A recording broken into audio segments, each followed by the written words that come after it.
Okay, everyone. Good morning. Welcome back to the introduction to management. I think we still have a couple more students that haven't joined us, but hopefully they will join us later. Please, for those of you who haven't written down your name and student number, please do so. I'll check that as proof of attendance. And also, please rename your Zoom account with adding the student number, the group number in front, so I can easily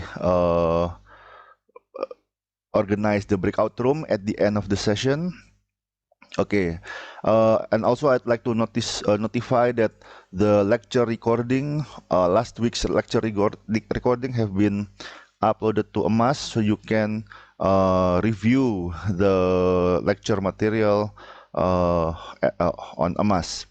And also today's presentation will be recorded, and I'll also upload that recording so it can be reviewed by the rest of the class. For today's topic there will be chapter 11 and chapter 12 by group 1 and group 2. I think, okay, group 1, are you ready for the presentation? Yes, sir. Okay. If so, you may begin your presentation.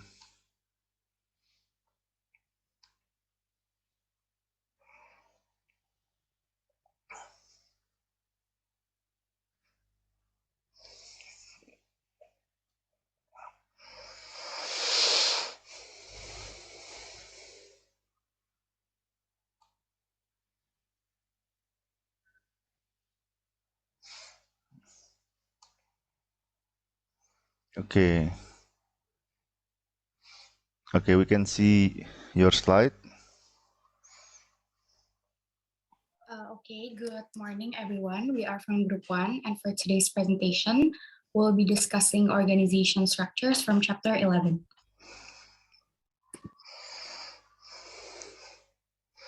Our group members consist of Rangi, Nadia, Kayla, Aruni, and Priyanka. Okay, so the first topic is organizing as a management function. So start off with what is organization structure? This refers to the system of tasks, workflows, reporting relationships, and communication channels connecting the work and activities of people and groups in a firm. An organization structure should both allocate tasks through a division of labor and coordinate performance results. A structure that accomplishes both well helps accomplish an organization strategy. There are two types of organization structures, such as formal structures and informal structures, and social networks. The first one is formal structure. This is the official structure of the organization. The concept of the structure best in the form of an organization chart. It diagrams reporting relationships and work positions that identifies positions, job titles, and the lines of authority and communication between them. It provides a snapshot of how an organization is supposed to work in respect to the division of work, supervisory relationships, communication channels, major subunits, and levels of management. The second one is informal structure and social networks. This is the set of social networks found in unofficial relationships among the members of an organization. Social network analysis, or social metrics, identifies the informal structures and their embedded social relationships that are active in an organization. And this analysis can be done through surveys and data mining. The advantages for this structure includes allow people to make contacts with others who can help them get things done, stimulate informal learning as people work and interact throughout the workday, and sources of emotional support and friendship that satisfy social needs. However, the disadvantages include susceptible to rumor, carry inaccurate information, breed resistance to change, and divert work efforts from important objectives.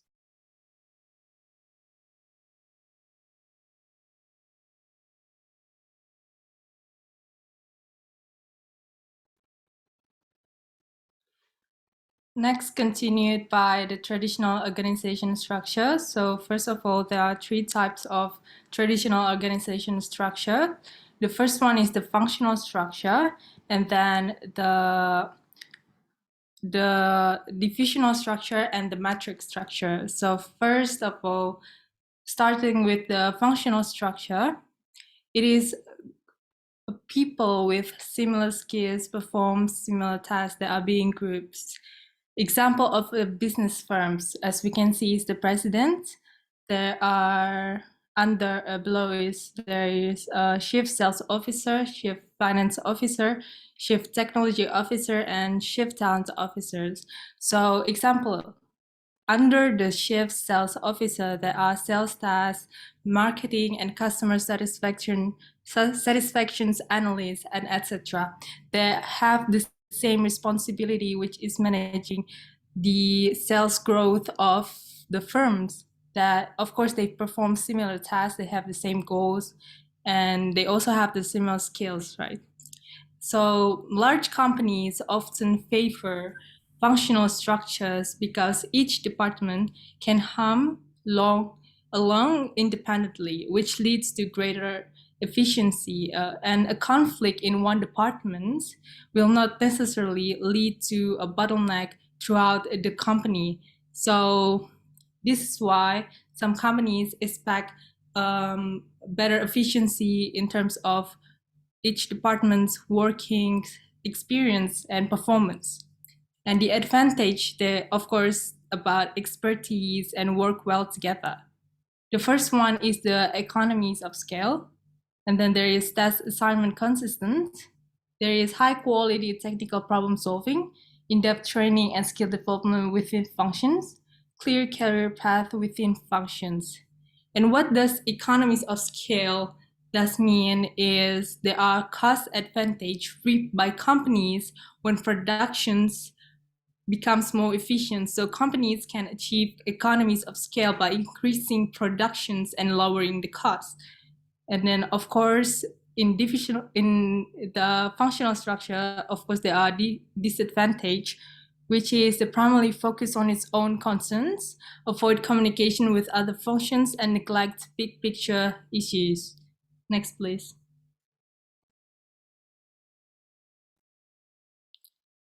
And then there is the divisional structure. It is based on people working on the same product, area, similar customers, or on the same process, and common for diverse operations extending across many products, territories, customer segments, and work process. So as we can see here in the table, there are about 4 types of diversifications, which is the product, geographical, customers, and process types. So based on type, we also have each own focus on each type itself. For example, for McDonald's, the example of divisional structure in the real life business firms is McDonald's and General Electric. Although there might be a long way a new organizational structures being introduced to the world by McDonald's, but we can match a bit from the divisional structure with how the operations are going in McDonald's and General Electric. For example, in the McDonald's, the goods and service producers has the same standard of quality, taste, and flavor. For some, even there are localized and etc. But mostly the standards are very high.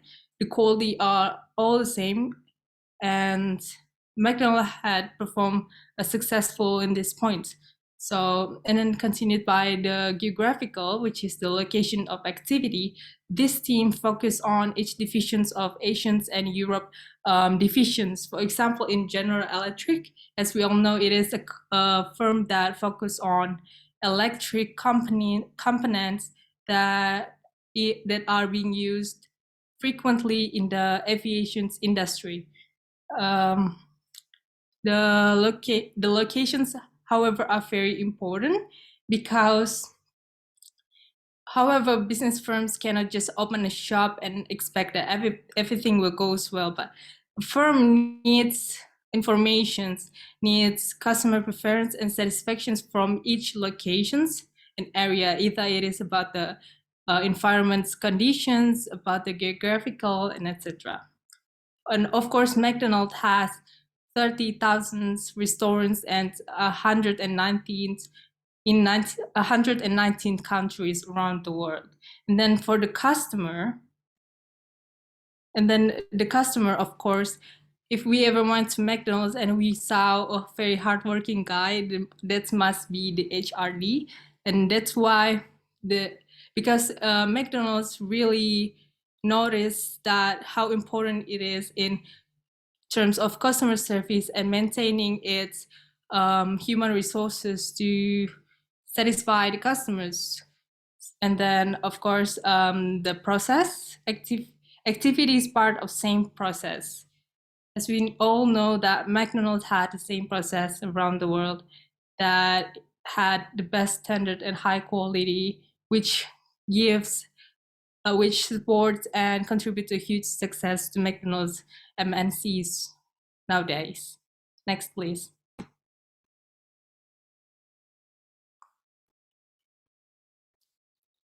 Next is the metric structures, which each department contribute in each project. So the functional divisional combined for permanent cross-functional project teams. So to be simple, it is just the combinations of divisionals and also the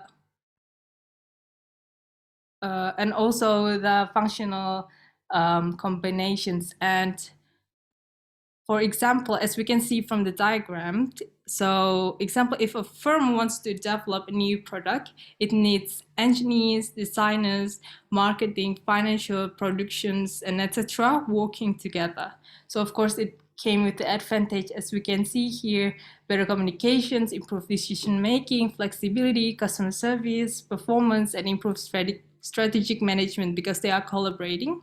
Especially nowadays, everything's going so fast, so it needs more speed, high speed improvements and innovations. And disadvantage is additional team leaders needed, which equals to higher costs. And if team leaders don't coordinate well, it will create a groupitis. Next. So now I'm going to talk about the team and network structures in an organization. So why team and network structures is very beneficial to have for an agile organization? It is because an agile organization is structured to be fast moving and also open to change and internally connected. So the first one that I'm going to talk about is team structures, which uses permanent and temporary cross-functional teams to improve lateral relation. Or we can say that team structures is used to solve problems or complete special projects within a company. And there are many types of teams, like cross-functional teams, which means that it brings together members from different functional departments. And then there's also project teams, which is convened for a particular task or project and disband once it is completed. So it's just like a contract teams. And the last one is self-managing teams, which means members share roles and leadership responsibilities while working together to accomplish a common goal. Next, please. So there are also the advantages and disadvantages of a team structure. And in the left side, there is a graph which shows that there are many types of team structures, and this is needed to empower human talents to create agile organizations. And the first advantages of team structure is that it is empowerment and flexibility, while the disadvantages is it could create conflicting loyalties for members and issues of time management and group process. In terms of time management, it is because if in team structures, they will have to spend a lot of time in meeting, and meetings sometimes get unproductive if it is conducted too much or like too frequent. So it will be an issues of time management. Next, please.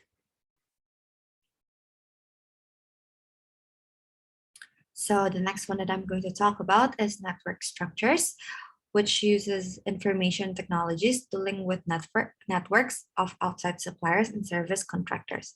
So instead of hiring a full-time employees, they tend to contract out as much as possible to do their work, to do the company's work.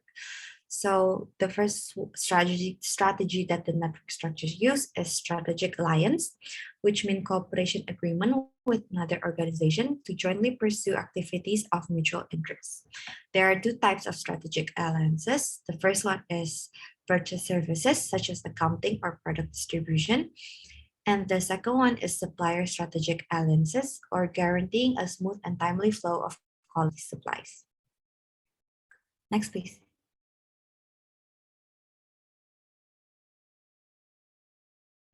So on the left side, there is a graph or diagram that shows an example of a network structure for a web-based retail business for a company selling lawn and also deck furniture. And there are also the advantages and disadvantages of a network structure.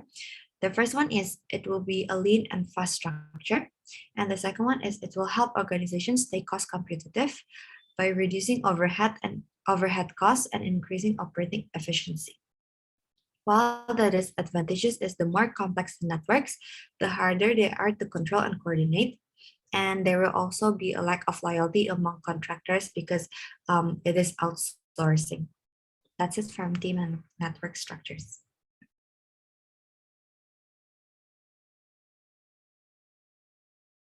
Okay, so organizational designs. Next slide, please.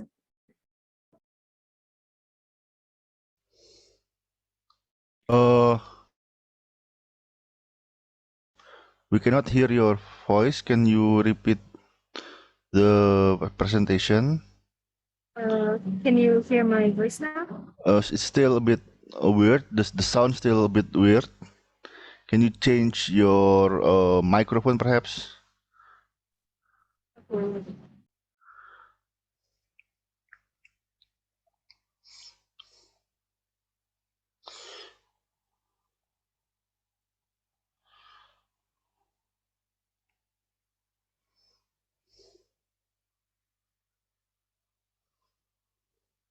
Or perhaps your teammates could cover for your part until you fix your microphone.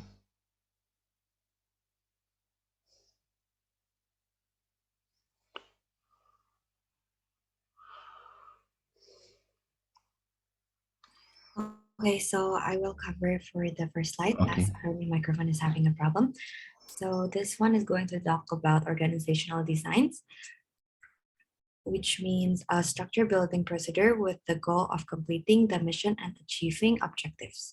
So when choosing an organizational design, prospective contingency should be used while approaching problem-solving activities, meaning that one design couldn't be applied to all circumstances in an organization. So it needs to see things in various perspectives and also in order to decide a solution to a problem.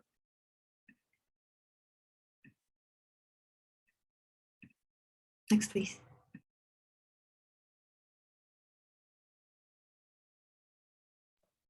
Okay, so is it clearer now, sir?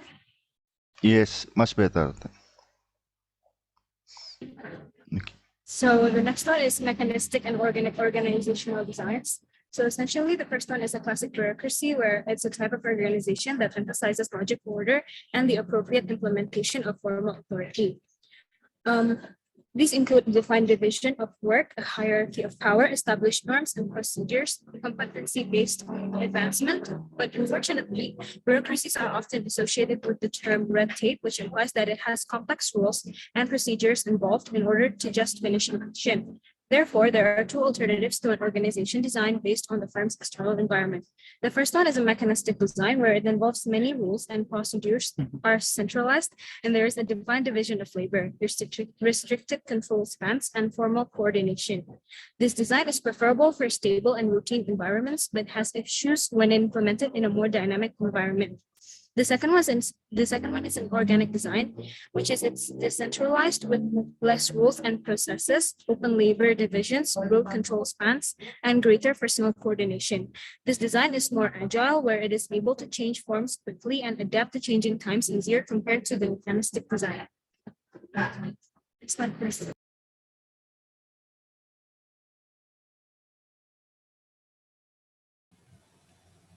So lastly, we will talk about the trends in organizational design. The first trend is that managers are delegating more. There are three steps of delegation. First, the manager assigns responsibility by carefully explaining the work or duties someone else is expected to do. Next, along with the assigned task, the right to take necessary actions are given to the other person. And lastly, by giving the task, the manager creates accountability. If the delegation is done well, it will lead to empowerment, meaning that workers are allowed to make decisions and use discretion in their jobs. The second trend is that delegation, empowerment, and horizontal structures cause more decentralization. However, advances in information technology help managers maintain centralized control. So what is centralization? Centralization is the concentration of authority of most decisions at the top level of organization. Meanwhile, decentralization is the dispersion of authority to make decisions throughout all organization levels. Next slide, please.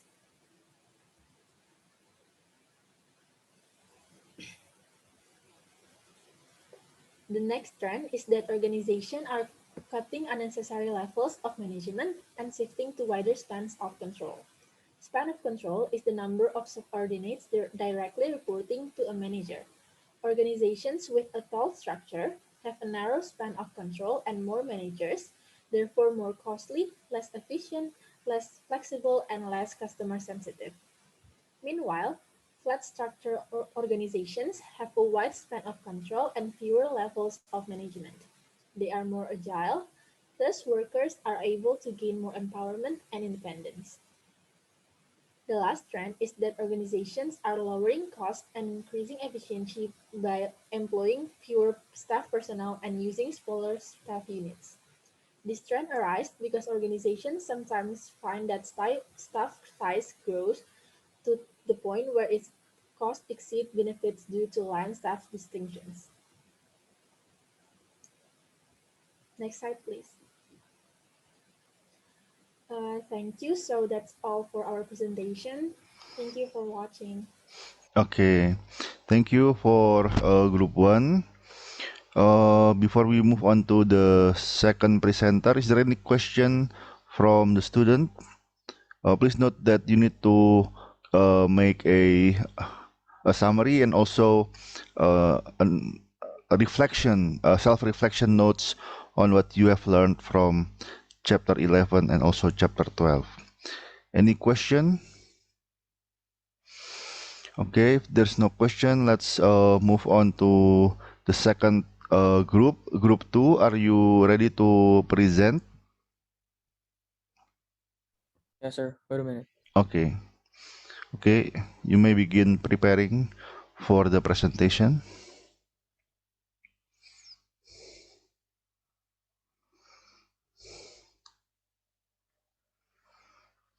Okay, we can see your slide. Yes, sir. Okay, good morning, Salimam and everyone.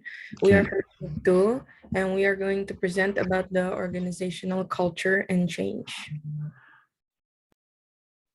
Okay, first, let's start with organizational cultures. Next slide, please. So organizational culture can be defined as a system of shared beliefs and values that guides behavior in an organization. Next slide, please. So there are 4 types of organizational culture. The first one is team culture. So team culture is authority shared, distributed, teams and teamwork rule, collaboration, trust valued, and emphasis on mutual support. The second type is hierarchical culture. It is authority runs the system, traditions, clear rules, hierarchy valued, and emphasis on predictability. And the third one is entrepreneurial culture. So it is authority. So the authority goes with ideas, flexibility and creativity rule, and change and growth valued, and it is emphasis on entrepreneurship. And the last type is rational culture. So the authorities serve the goals, and it so efficiency, productivity rule, planning process valued, and emphasis on modus change. Next slide, please.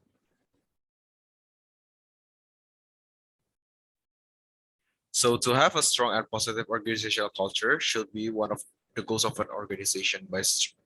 By having strong organizational culture, it means the cultures are clear, well-defined, and widely shared among members. So to achieve a strong and positive organizational culture, socialization must be done by all members of the organization, especially the new one. So socialization means the process of learning about the culture of an organization. Next slide, please. So there are this diagram is sourced from the book is the levels of organization. So as it goes down, it becomes less observable and less visible. So let's start with the most observable the most observable one, which is stories. So stories is tales about events and conveying core values. And this on the second level, there are rites and rituals and heroes. So for rites and rituals, it is a celebration of heroes and events displaying core values. And for heroes means the people who in the past or in the present who display core values in the organization. And to the lowest level, there is symbols. So symbols is a form of language or other symbols that conveying the core values. Next slide, please. So core cultures means core cultures consist of core values or underlying assumptions and beliefs that shape and guide people's behaviors in an organization. So and core values is beliefs and values shared by organization members. Next slide. So let's move on to the ethical and value-based management. So value-based management is managers who actively help to develop, communicate, and enact core values every day. So, and the managers, regardless of their level, will have the responsibility as the symbolic leader or a person whose words and actions consistently communicate the core values. And the next one is workplace spirituality. So it creates meaning and shared community among organizational members. Next one, please. Okay. So we continue to organizational change. The first one is the models of change leadership. It is a change leader is someone who takes any initiative to change existing patterns of behavior of a person or within a social system. So that every manager and team leader should ideally act as a change leader. So there are two types of this section. The first one is top-down change. It is like senior managers initiate changes with the goal of improving organizational performance. Like although it sounds straightforward that sounds like what the boss wants, the boss will get. And then the second one is bottom-up change. This taps into ideas initiated from lower organizational levels and lets them percolate upward. One-way managers and unlock the potential for bottom-up change is by holding diagonal slice meetings that bring together employees from across functions and levels. Okay, so the next one is transformational and incremental change. So changes initiated at the top levels of an organization are likely to be large-scale and strategic repositioning changes focused on big issues that affect the organization as a whole.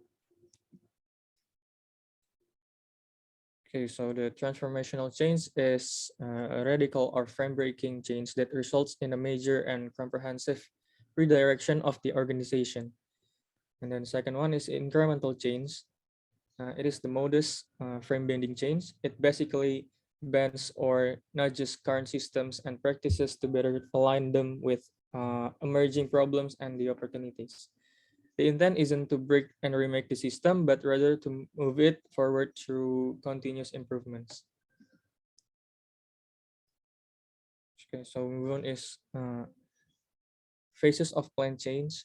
So Kurt Lewin recommended that plan change be viewed as the process with the three phases. The first one is unfreezing, preparing a system for change. The second one is changing, making actual changes in the system. And the third one is refreezing, stabilizing the system after change. So what is unfreezing? Unfreezing is the phase in which the change agent prepares a situation for change by developing felt needs for change among those affected by a change initiative. The goal is to get people to view change as a way to solve a real problem or pursue a meaningful opportunity.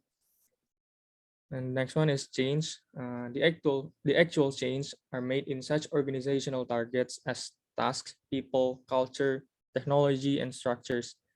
Lewin believes that many change agents commit the error of entering the changing phase prematurely.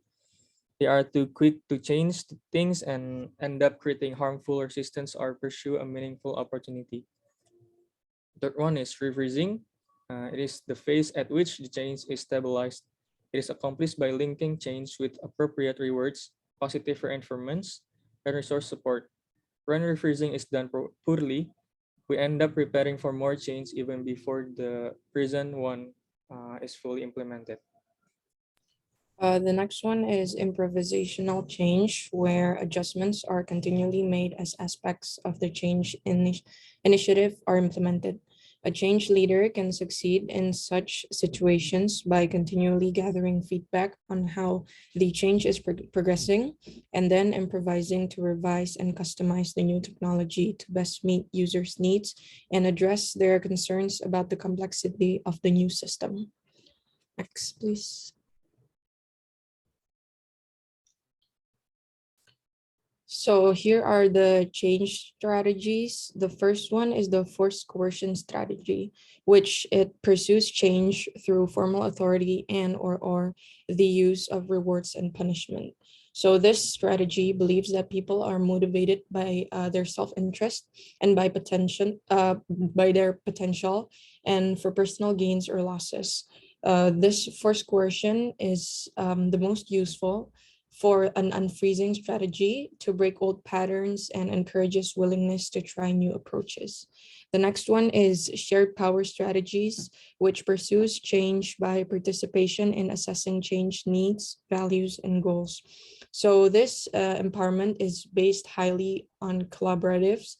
This strategy is slow and time consuming, but the power sharing is likely to result in longer lasting internalized change. And the last one is rational persuasion strategies, which pursues change through empirical data and rational argument. So this strategy believes that people are guided by reasons, and to succeed with the rational persuasion strategy, a manager must convince others that making a change will leave them better off than they were before the change. Next. So these are the change strategies, and you can see that the forced coercion are based on legitimacy, rewards, and punishment, and rational persuasion is by expertise, and shared power is by reference.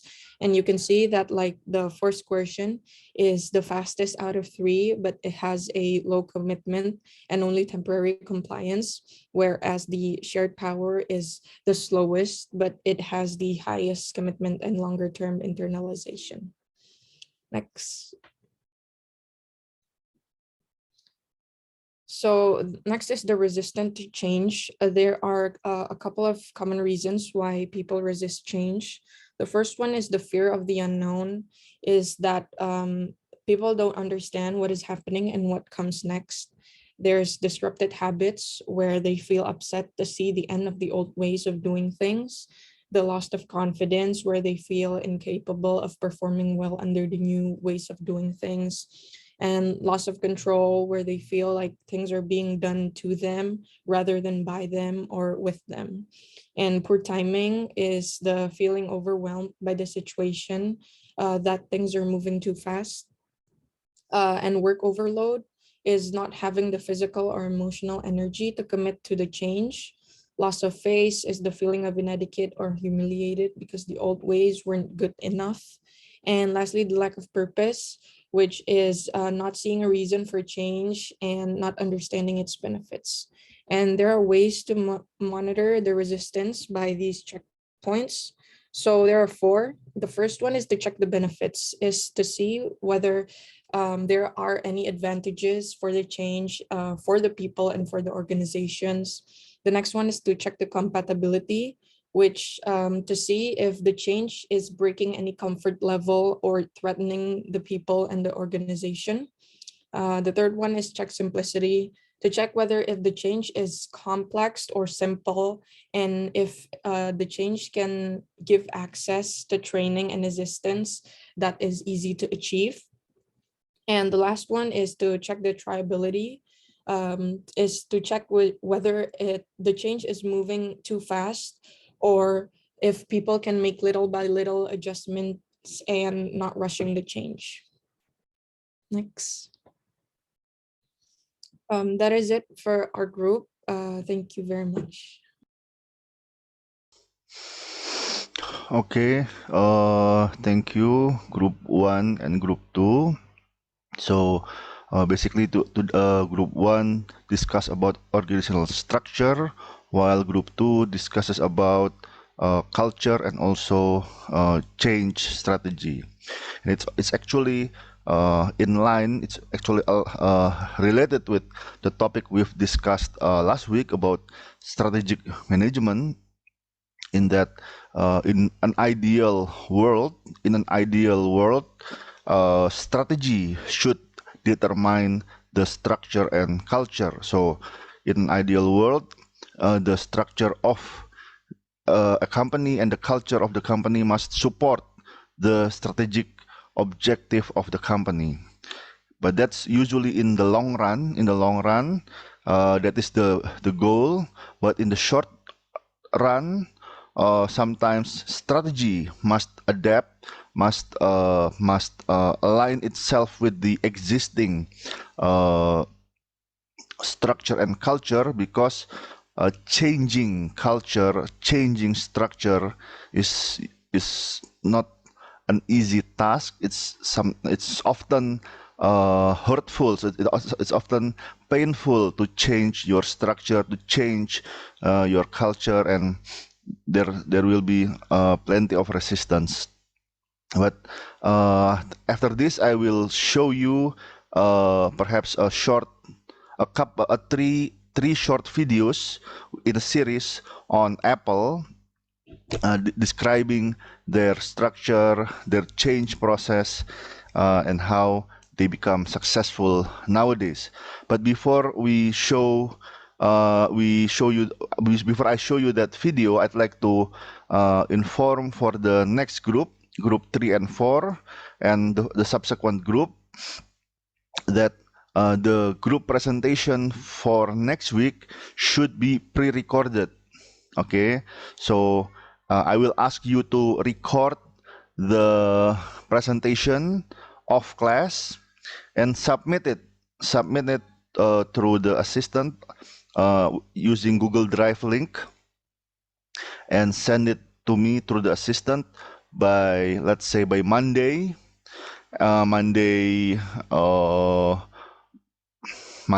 afternoon perhaps, and then I will upload it on YouTube and also MAS, and so the rest of the class can watch the presentation outside of the class.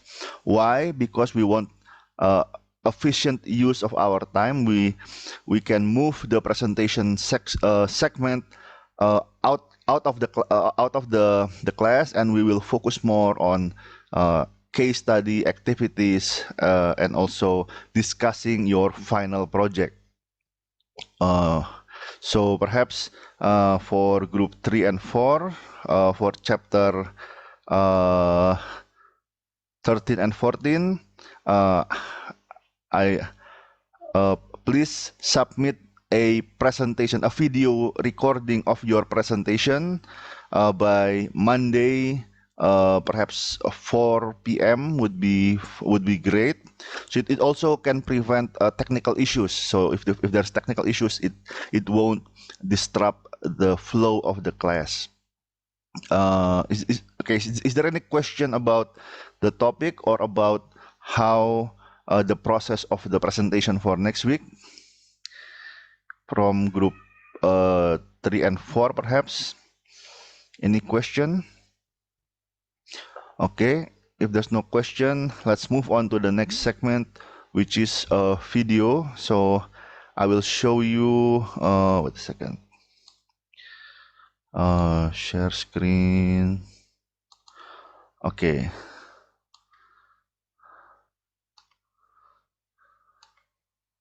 Share sound. Okay, can you see the screen? Yes, sir. Okay, I'll begin the first video. What is Apple best known for? Easy answer. For its innovation in hardware, software, and services for a wide range of products such as computers, iPhones, and iPads. Now, here's what's less known and equally significant about the company. Its organizational design and the associated leadership model that have played a crucial role in driving its innovation success.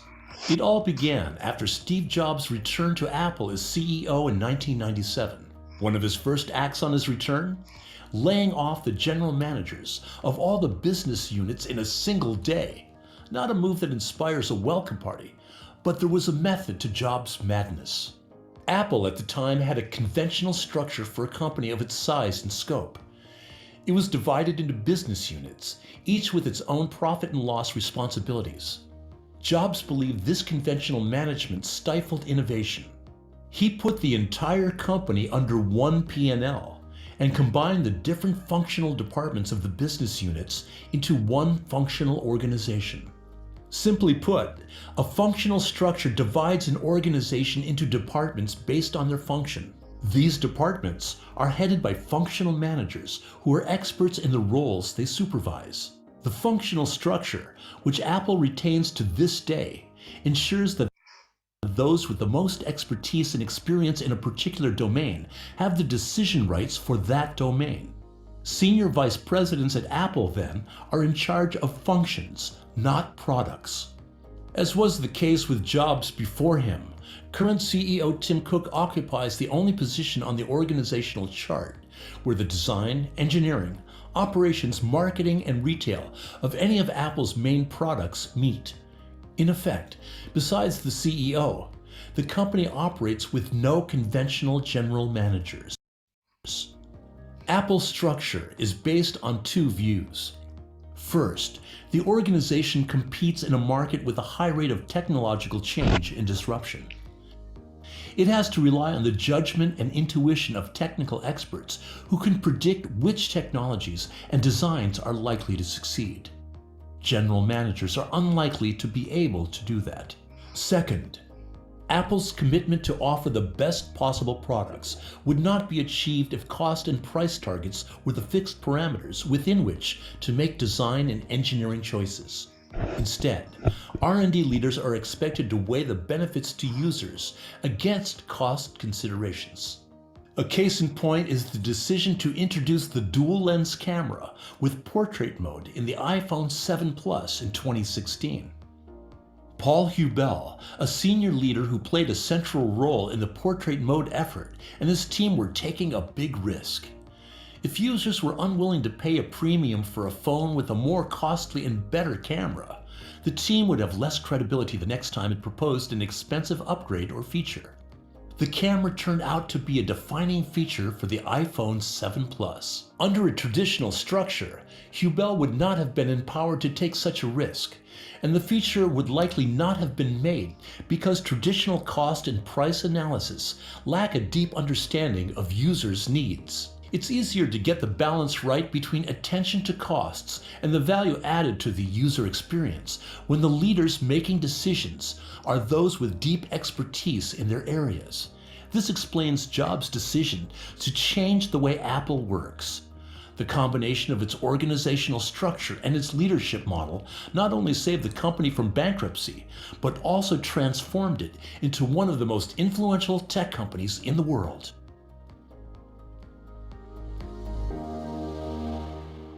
Okay, this is the first video. I will move on to the next one. Let me wait a second. Uh, um,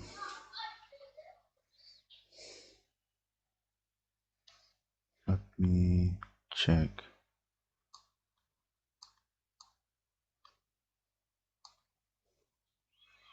Wait.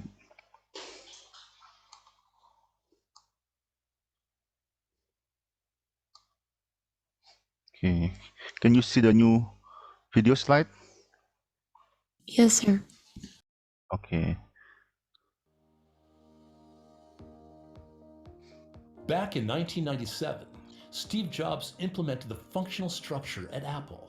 That is, he divided the company into departments based on domain expertise, rather than traditional business units. Ever since this change in structure, Apple's managers at every level have been expected to possess three key leadership characteristics. The first is deep expertise. Apple is not a company where general managers oversee managers. Here, experts lead experts. The company believes that it's easier to train an expert to manage well than to train a manager to be an expert. In a 1984 interview, Jobs said, "Do you know who the best managers are? They are the great individual contributors who never ever want to be a manager, but decide they have to be, because no one else is going to do as good a job." The upside is this: Apple's 600 plus experts on camera hardware technology work in a group led by Graham Townsend, a camera expert himself. Because iPhones, iPads, laptops, and desktop computers all include cameras, these experts would be scattered across product lines if Apple was organized in traditional business units. Consider how this would dilute their collective expertise and their power to drive innovations. The second leadership must at Apple is an immersion in the details. Apple believes leaders should know the details of their organization 3 levels down. They should be able to push, probe, and smell an issue, and know which details are important and where to focus their attention. Take, for instance, how as senior leaders pay extreme attention to the exact shape of products' rounded corners. Let's take a moment to understand this. The standard method for rounding corners is to use an arc of a circle to connect the perpendicular sides of a rectangular object, which produces a somewhat abrupt transition from straight to curve. In contrast, Apple's leaders insist on continuous curves, resulting in a shape known in the design community as a squircle. The slope starts sooner, but is less abrupt. The difference is subtle, and executing it isn't simply a matter of a more complicated mathematical formula. It demands that Apple's operations leaders commit to extremely precise manufacturing tolerances to produce millions of iPhones and other products with squircles. And this deep immersion in detail isn't pushed down to the lower levels. It is central to the leadership level. The third leadership imperative at Apple is a willingness to collaboratively debate. Apple has hundreds of specialist teams across the company, dozens of which may be needed for even one key component of a new product offering. For example, the dual lens camera with portrait mode required the collaboration of no fewer than 40 specialist teams. The collaborative debate approach involves people from various functions who disagree, push back, promote or reject ideas, and build on one another's ideas to come up with the best solutions. It requires open-mindedness from senior leaders and for them to inspire, prod, or influence colleagues to contribute towards these goals. To recap then, deep expertise, immersion in details, a willingness to collaboratively debate. When managers have these attributes, decisions are made in a coordinated fashion by the people most qualified to make them. Like it does at Apple, adding to its innovation and success.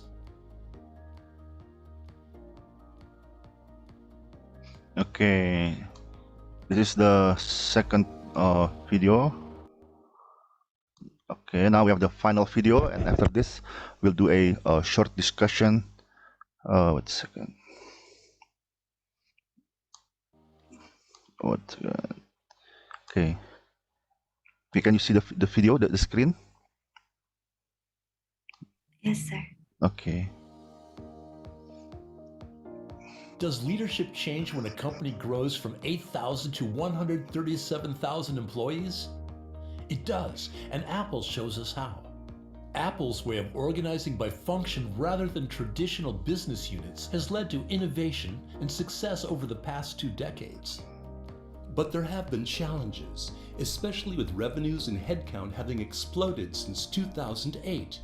As the company has grown, its functional structure and leadership model have had to evolve. An example of the challenges posed by organizational growth is the pressure it imposes on the several hundred VPs and directors below the executive team. In 2006, a year before the iPhone's launch, the company had around 17,000 employees. By 2019, that number had grown more than eightfold to 137,000. Meanwhile, the number of VPs approximately doubled from 50 to 96. This means more details to oversee and new areas of responsibility that fall outside their core expertise. In response, many Apple managers have been evolving and adapting their leadership characteristics.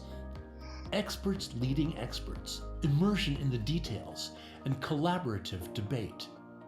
When Apple was smaller, it may have been reasonable to expect leaders to be experts on and immersed in the details of pretty much everything. However, they now need to decide which activities demand their full attention, because those activities create the most value for Apple. Some of those will fall within their existing core expertise. They still need to own that. Activities that require less attention from them can be pushed down to others, and they can teach others to handle them. Here's how that works at Apple. As an expert who leads other experts, Roger Rosner, Apple's VP of Applications, had to contend with 3 challenges arising from the company's tremendous growth. First, the size of his function had exploded over the past decade in terms of both headcount and the number of projects underway at any given time. Second, the scope of his portfolio had widened. Although apps are his core area of expertise, some aspects of these involve matters in which Rosner is not an expert. Finally, as Apple's product portfolio and number of projects have expanded, even more coordination with other functions was required. Rosner had been immersed in details, especially those concerning the top-level aspects of software applications. He also collaborated with managers across the company in projects that involved those areas. But with the expansion of his responsibilities, he has moved some things from his owning box into his teaching box. Now, he guides and gives feedback to other team members so that they can develop software applications according to Apple's norms. Being an instructor doesn't mean Rosner gives instruction on a whiteboard. Rather, he offers strong, often passionate critiques of his team's work. This flexibility in the leadership model is an imperative in any growing functional organization. Of course, Apple's example is rare, if not unique, among very large companies. They think different and challenge the prevailing theory that companies should be reorganized into business units as they become large. But its track record proves that the rewards may justify the risks. Under the right leadership and a functional structure, an organization can produce extraordinary results. Okay, that's all for the 3 videos on Apple. It discusses the structure that Apple adopt. It also discussed leadership, but more importantly, the culture underlying that leadership. And also, the third is about the change, what the growth that comes with most companies, and how the growth forces the company. Oh, wait a second. Today's speaker is Peter Thiel. Peter was the founder of... Sorry.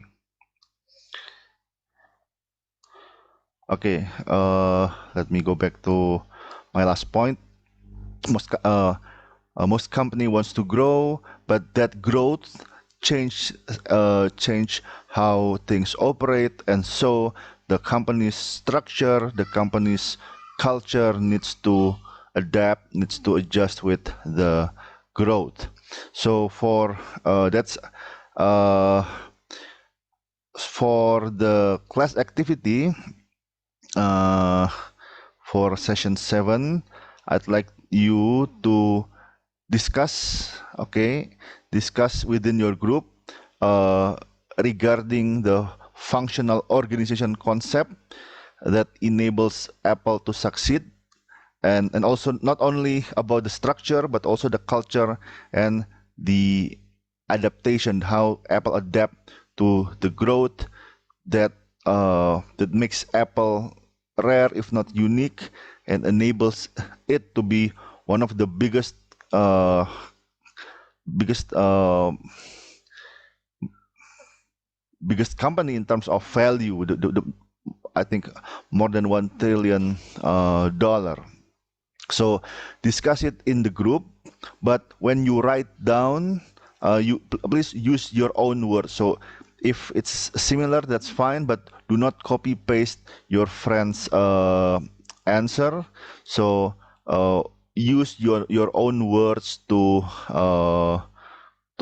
express your perspective, your understanding of Apple based on the discussion. So you discuss, you might agree, you might disagree with the conclusion of the discussion. That is fine.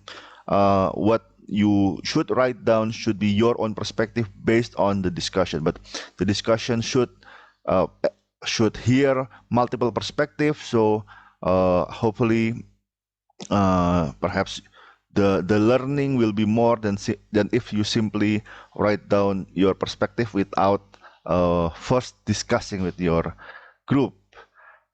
And other than the discussing the Apple video, I'd like for the groups to also discuss the final project. So this is the final project. I'd like to remind that there's a final paper that you need to submit by final exam day. It's not okay. It should be progressing. So I'd like to perhaps I'll visit each group, and I'd like to know the progress of each group in getting the required assignment. Okay, I will now open the breakout room. So we will do the breakout room for 1 hour. You may allocate that 1 hour to discuss the Apple video and also for the final project. Okay, I'll open the breakout room. Wait a second.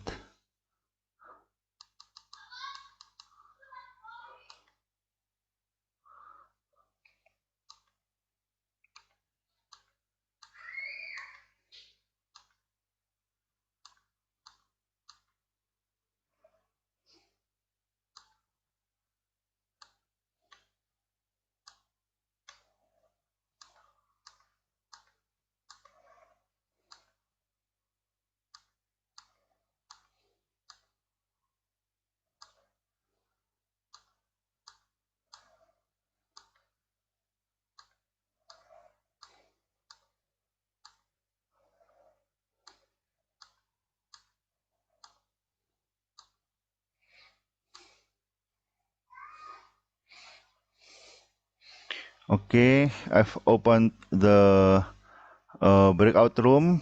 You may join the breakout room and begin the discussion. And if you have any question, you can call me using the Ask for Assistant button. For Aruni and Rasandria, which group are you? Aruni and Rasandria? Aroni is in the first group, sir. Okay. Aruni I'm from the third group, sir. Okay, Rasandria from the third group. Okay. Okay, you may join the group, the breakout room. Okay. Okay, I'll stop share. Charmaine, can you also help with the breakout session? Wait a second.